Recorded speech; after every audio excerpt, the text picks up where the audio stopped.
Good morning. Good morning. Okay, it's odd. You can hardly hear oneself. So, good morning once again. I have to do that quickly before the morning ends. I understand that I'm between you and lunch, so I'm going to move along.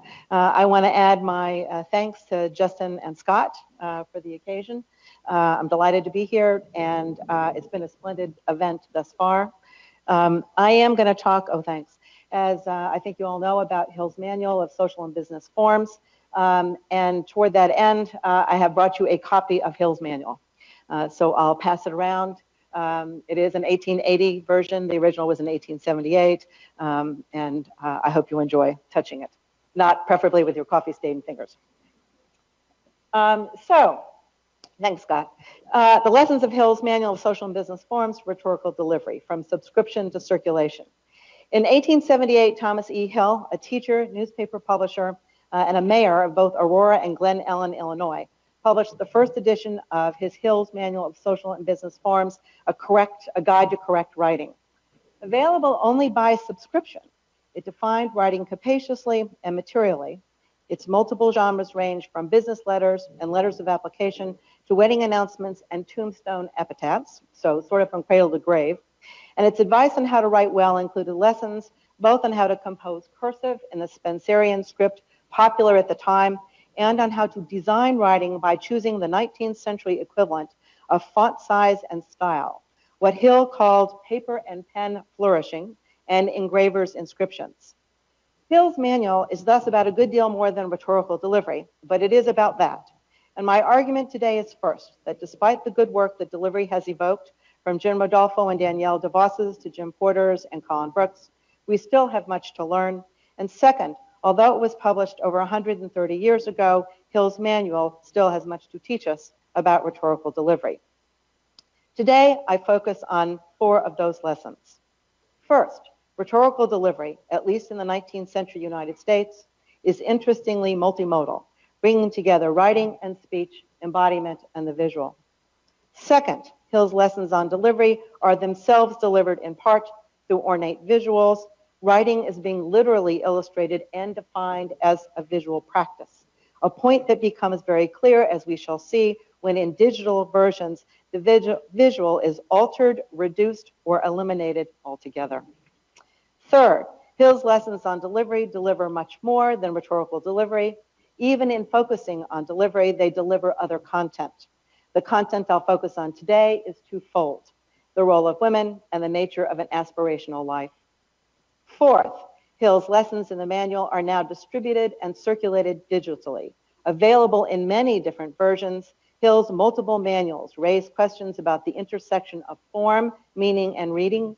Among them, what relationship a given text has to forms of delivery and to devices of display, how we read these differently similar texts, and whether it matters at all that they aren't the same. Lesson 1. Hill's 19th century delivery anticipates a 21st century embodied electronic delivery incorporating many kinds of materiality. Hill's model was not distributed into separate domains of speech or writing, of posture or gesture. Rather, Hill's rhetorical delivery collected and employed speech, writing, and the body acting together. To be sure, delivery as we have understood it is part of the lesson.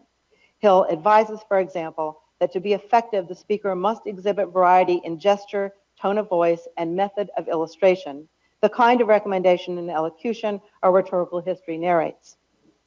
Important, however, to delivery, Hill says, is force, in a kind of vernacular physics.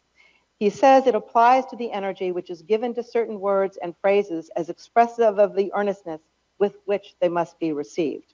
It is mental emphasis, laying stress in degrees upon whatever is uttered. And in this case, the Anglo-Saxon tongue is our friend, filled with short, expressive words of 1 or 2 syllables that point a sentence with wit and eloquence better than a flow of dissyllables. But oratory, he says, isn't merely pitch, volume, force, and expressive words. Oratory, as he defines it, is fully embodied, expressing in the features, the position of the body, and the movement of the heads and limbs, the emotions which govern the utterances of the speaker. As important, or at least as interesting, is the relationship he posits between writing and speaking, with the latter developing from the former. Thus, in school during the week, the students should declaim, the declamation being generally the student's own composition. The youths become acquainted to the speaking of their own thoughts correctly, and often, he says, eloquently. We might expect to see declamation in school, but even for those out of school, he advises a kind of extracurriculum. For those out of school, he says, they should establish a debating club of half a dozen or more persons to meet regularly during the week at stated times for the discussion of current topics of the day, either at a private residence, some hall chosen for this purpose, or at a schoolroom, the exercises of the occasion being interspersed with essays by members of the club, the whole to be criticized by no one else but critics. In sum, speaking begins with writing. To have something to say, one might read, but when one speaks, as the image suggests, it's important not to read, as I am here, but to deliver the talk as though it is extemporaneous. Rhetorical delivery in Hill's manual is thus embodied and multimodal, a process incorporating writing, reading, speaking, and gesturing. Lesson 2. Hill's manual, however, delivers more than lessons in rhetorical delivery. The manual is richly classically visual, that visual performing its own delivery through layout, titles, images, typefaces, graphics, and lettering reminiscent of a medieval manuscript, of an upper-class elegance assuring readers of the value of Hill's advice. Recall the image contrasting extemporaneous delivery with a delivery confined to a manuscript. The extemporaneous man, as we can see, is younger and better looking. The man tethered to the manuscript, older, less attractive, and downcast. The instructions for how to deliver are useful, but the visuals tell their own story, and in so doing, invite a kind of Burkean identification with the energetic extemporaneous man. Hill's instructions for how we should position ourselves while writing provide another example of how the visuals deliver. Here, the language Hill employs describes precisely how we should sit, where our backs should rest, and how our materials should be arranged. Sit sufficiently close to the desk, he tells us, to avoid the necessity of leaning forward or sidewise in order to reach the same, and occupy a chair that gives support to the back, using a table large enough to comfortably hold all the writing materials that are necessary. The visual shows us how to do this, and the woman writing at the desk is postured as Hill describes, but she is no ordinary woman. The desk is fine, the back of the chair ornate, the woman herself wearing a tailored dress with a shawl flowing over the skirt, falling into not one but two rolls of ruffles, her hair dressed as finely as her body. And the frame itself, with the image of the writing encircled in a kind of portrait oval, suggesting the kind of portrait suitable for framing in an upper middle class parlor, adjacent to the title of the lesson, position for sitting and holding the pen, consumes not only half the page, but the entire top half of the page, with the language confined to the bottom half. As we literally can see, delivery here has a decidedly visual cast. Lesson 3. And of course, what Hill's manual is delivery is considerably more than delivery. To be fair, it's delivering a lot more than rhetorical delivery because it's a hybrid genre. Part manual, part book of etiquette, part encyclopedia, including information, for example, about your federal government. Notice how I've given it to you. Put as a proposition, however, Hill's manual, though ostensibly about social and business forms, delivers another content, principally about the decorum characterizing upper class life and ways that readers adopting such practices can replicate this behavior at the least, or use these practices to become part of that class. In this sense, such an analysis demonstrates that rhetorical delivery, like instruction about writing, like school itself, is never transparent. It always delivers multiple content and in multiple ways. Thus, for example, in outlining aids to public speaking, Hill's contrasts the dandy with the solid man, again in a visual dominating the page. In words, the dandy, who conveys the impression that he gives more thought to dress than he does to ideas, is the poster child for what one doesn't want to be, speaking in public or anywhere else, a point that is underscored in the description of the solid man, whose, quote, ostentatious yet substantial appearance is so much in his favor when before an audience as to make him a person of very considerable power, however little he may say. To deliver, Hill says, as language and image working together suggest, the solid man doesn't need to talk, he simply needs to be. We see similar lessons in the examples Hills provides, examples that are not innocent or neutral, but directive if inconsistent. For example, we see in the visual and the language describing effective delivery that women can deliver. No small thing in the 19th century. But most of the content is less progressive, more prescriptive, collectively portraying a very gendered upper middle class behavior and thus encouraging us to do likewise. There are parties and receptions requiring ornate invitations, family records to properly maintain. Such records, we learn, are especially helpful when there are claims to pensions or heirship to estates. When writing letters of advice, we can consult Hill's model letters, which remind us to beware of bad company, to avoid a hurried marriage, but apparently only if you're a young man, to maintain health by developing good habits and regularity of habits, especially when it comes to sleep, dress, cleanliness, inflation of the lungs, diet, exercise, and condition of the mind. Women are included, though minimally. Their singular letter of advice encourages them to refuse all gifts from gentlemen because their gifts will, presumably eventually, be delivered by a husband with his hallowed affection. And so too the lessons on congratulations. The two women receiving congratulations in the model letters have completed school and gotten married, while collectively the men have been promoted to school superintendent, fathered a son, not a daughter, and received a legacy. In other words, the lesson on how to write letters of advice, like the lesson on congratulatory letters, is at least as much a lesson on how to live a certain kind of life, masculine, upper middle class, professionally and personally successful life, depicted under the guise of providing rhetorical help. Lesson 4. In contrast to its availability through subscription in the 19th century, Hill's manual, in original print and digitized reproductions, in whole and in parts, is today distributed and circulated widely. Originals of multiple editions on eBay, which is where I purchased the one you're sharing, in diverse formats in the University of California Bancroft Library, and other free sites like the Chest of Books, in reproduced print and electronic book form on Amazon and other book-selling sites, and in fragments disassembled from the book and reassembled by others on their own websites.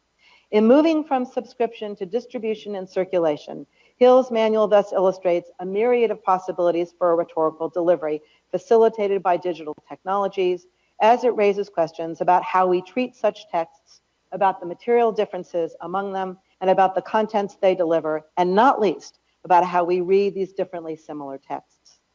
To explore what this means, it's useful to look even briefly at 3 versions of Hill's manual. One version, that hosted at the UC Bancroft Library. The first thing that one might notice is that it includes a facsimile of the book cover and that the pages themselves resonate with the original, which might or might not be important. As a question, is such resonance important? The second thing is that we can view it in any number of formats, from a standard PDF to a Kindle version. I'll note that if we're using PDF, we need to have solid bandwidth because the download takes a while. And if we're using the Kindle version, we should be prepared to give up the visuals. Suppose that we use the version here with its several affordances. We can simply read, we can enlarge pages or shrink them, we can search. And the interface itself offers us a Lanham-like text. What Lanham claimed is that with computers, as we've heard already several times today and yesterday, or for that matter, any text, we can engage with text in which the textual surface has become permanently bistable. We're always looking first at it and then through it, and this oscillation creates a different implied ideal of decorum, both stylistic and behavioral. But this is so only if we keep to the interface. If we switch to plain text, which is one of the options, for example, that's precisely what we get. Not much oscillation here. Does that matter? Alternatively, we might return to the earlier interface and try another button. And here we have to use a workaround because of the bandwidth issue.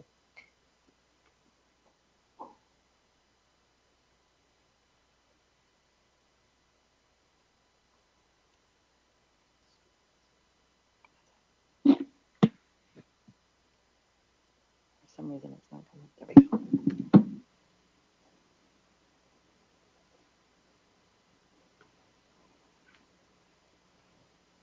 Okay.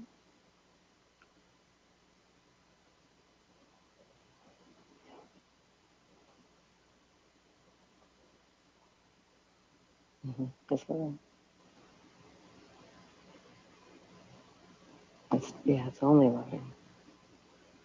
I'm not seeing my purple.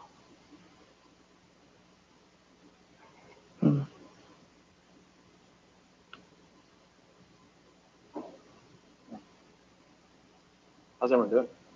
Sorry. Well, what this is supposed to do is turn purple just underneath preface, and then there's an automatic reading of the text, which is, as you might imagine, almost completely atonal. Let's try this one more time. Whoops. Yeah.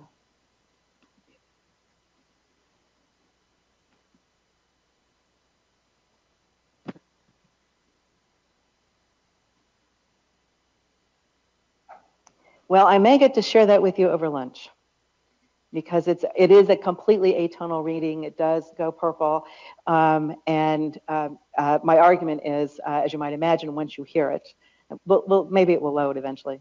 Oh, what? Okay, yeah, that's great. I'm sorry? Oh, Wi-Fi went out. Okay, there you go. So, so much for that workaround. I can't work around a Wi-Fi going out. So alternatively, we might return to the other interface and try another button, and then there was to be the reading. The reading may not be intuitive, and when you get to listen to it on your leisure time, you'll find that it's not, but it accomplishes several objectives. It provides another access, it changes, and some might say enlarges the reading experience. It revises Lanham so that we are looking through and listening to. That, of course, assumes that I can access the sound on the device that I'm using, another element in delivery, but not always available, as we've just seen. Now, suppose that I'm reading Hill's manual, and I'm reading in quotes in my script here because I'm not sure that reading describes my engagement, and linking not with mouse or keyboard, but with my finger on a touch screen so that there is a more direct tactile element, or I become an agent of the text delivery. How does this delivery shape our reception of the text, and does it matter? Does such agency matter? A second example, the digitized version available on Google. Easy to access, but because of the visual nature of the text, that is, its monochromatic character, its blue linking, its badly scanned pages, its Googleized text interface overriding the scanned text. Looking at, for this Hill's manual, seems very at odds with looking at inherent to the original text and to its Bancroft Library facsimile, and that's before we get to the clunkiness of the navigation.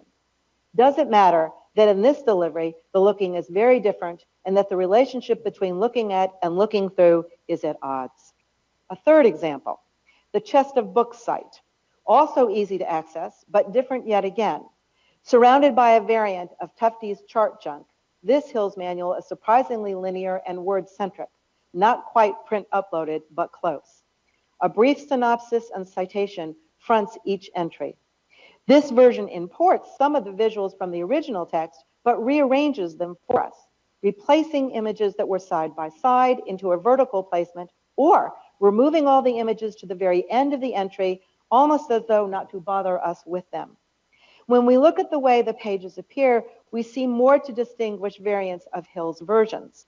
The letters of advice in the Bancroft, as you'll remember, feature layers of visuals with different functions.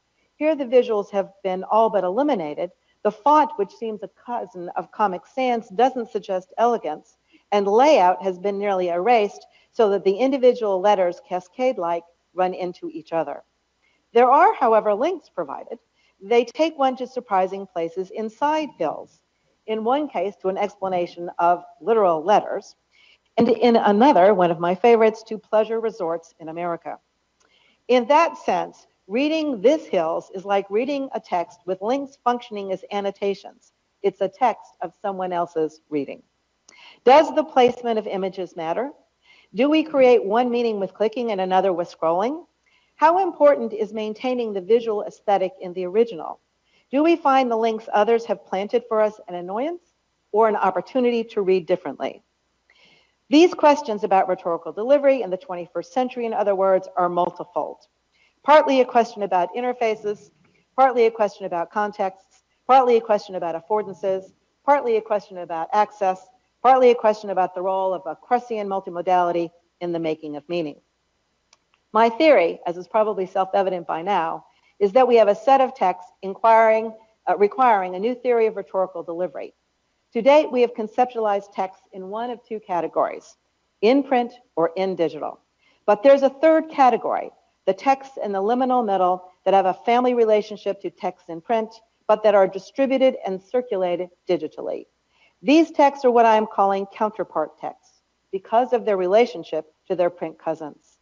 The spectrum of counterpart texts is wide.